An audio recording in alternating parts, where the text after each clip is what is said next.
Hope you enjoy my day. So what this is so I was getting my latest review of Naruto Shippuden episode 491 on Recklessness. This episode was one of my favorites because it had so many twists and turns. The episode starts off with Shikamaru having nightmares where he's seeing all the failures in his life. Like for example, the failure to bring back Sasuke when he was led in charge back during Naruto, the original series. The fact that he let Asuma die. I mean that failed to protect his father. I mean seeing in the tears on the face of Kurenai, knowing that her and that the man she loved was died, also his mentor. Oh, it's a big deal. Shikamaru hates failure a lot, and he doesn't want. And he almost lost his entire team at one point. And last time he miscalculated, he lost his mentor as well. He doesn't want to take things to chance because he's afraid of the same thing. Remember, he's been through a lot with the great ninja world. I mean, he's one of the advisors now. He's a genius. But sometimes geniuses can make mistakes. They are human beings after all. That's something you gotta. I think that aside, the story is pretty good. They try to get their way to infiltrate, to sneak in, and it's pretty cool how they use Soku. Using her ability to use chakra points, chakra energy, and paralyze. How she uses it to fake her own death, so she can use it to sneak it into the village. I really got a hand into them. It's very, very crafty. And, using sneaky things to manipulate, I really enjoyed how they did it. But they, like the talking, they react about old war stories. How Shikamaru say, that's just being old, but I'm not old, He's 19, Shikamaru's not an old man. Sorry if I seem a little distracted. I just got something in my eye. It starts out very well. They infiltrate, and it looks like they get a chance to get to meet Gengo, the guy who's the leader of the land and of silence. This land, all the shinobi, all full of shinobi people who've abandoned their villages and stuff. Apparently, the lord was corrupt, was either corrupt or a fool. Like he didn't, care people. He didn't take action. He wasn't a big deal. But when Gendo came, he raised power. He changed the landscape. Even allowed people from other lands to come in. Give them a chance to run away from their lives as shinobi, which in the shinobi ball is illegal. We even get to meet someone that Shikamaru and the other knows. His name is Minuichi. Apparently he's a traitor from the Hidden Leaf. During the war, he killed his entire squad and left. So basically, he's a traitor. Seeing how Shikamaru tried to put the pressure on him, squeezing him, and as they argue about their point of view, saying, this guy's obviously a coward, this guy ran away and massacred his whole team. I mean, you can't escape from the law forever, Eventually gonna take him down, how this guy tries to lead them, tries to misquote them. Like, we even get some backstory into the history of Ro. Last time it was Soku, now it's Ro. Apparently his entire squad got killed.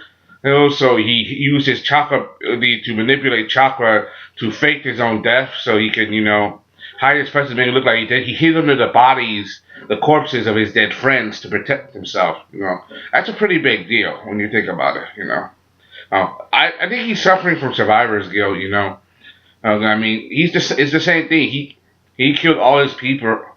His people all died and he survived, Last time it was Soku who was she's a genius, she's a child prodigy, she's a member of the Anbu, but she she didn't take part in the war, so she has some skill, but she doesn't she wants to do more. While Ro, he suffers from survivor's guilt, a little bit, we get to see how these characters work, Eventually they knock him out, they manage to infiltrate him and to get their hands on some robes, to blend in. It looked like the cover was wrong for a second, but it actually worked, as to blend in, And they managed to sneak. I bet there's like some kind of, announcement, it's this meeting, they sneak in and they get to see that there's a show gonna happen, and they get to see Gengo once. Gengo, he talks and talks and talks, basically saying how the shinobi world was different. Even saying how his life changed, that 10 years ago he overthrew the land.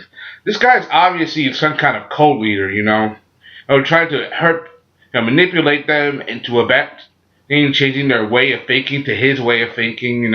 He's just some guy who's using people for power and manipulate them. And, I mean, it's obvious this guy is just, a user and doesn't care a lot about people. He just wants to use you. Then when he's done with you, he'll toss you aside. At least that's what I think. One of the most shocking things we get to see Sai. Sai is literally on a wall right now. I mean, on a wall like he's tied up to, almost looks like he's crucified.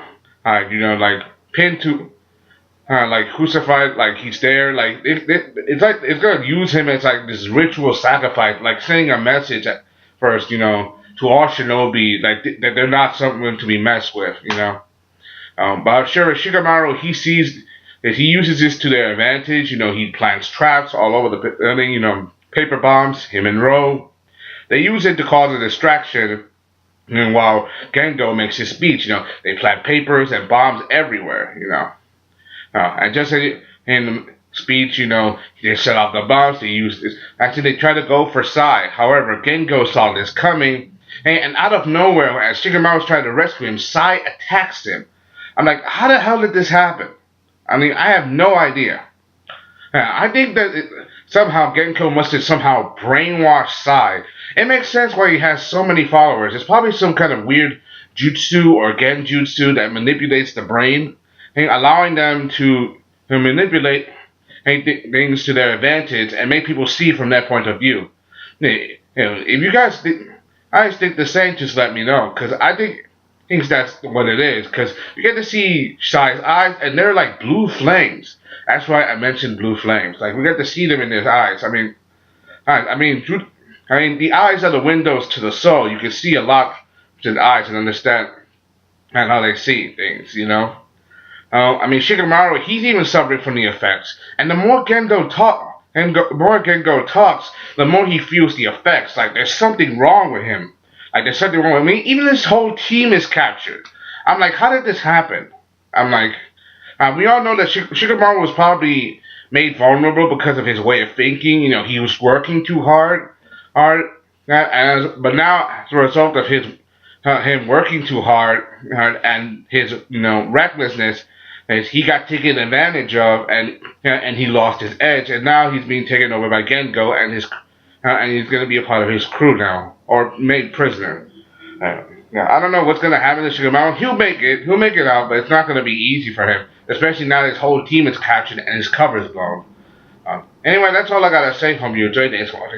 Thank you. I really love this episode because there were so many things that was happening. Sorry I didn't make this view sooner, but if you guys are like me, I take my time with things, and I'm only doing this because, for you guys, no one's bending my arm or twisting it or whatever, but I'm doing this for you. So let me know if you want me to continue. I'm out. This is Adams. In my latest review, Naruto Shippuden, episode 149, 150. Forget it. I'm out. Peace. Bye. I'm just so messed up right now.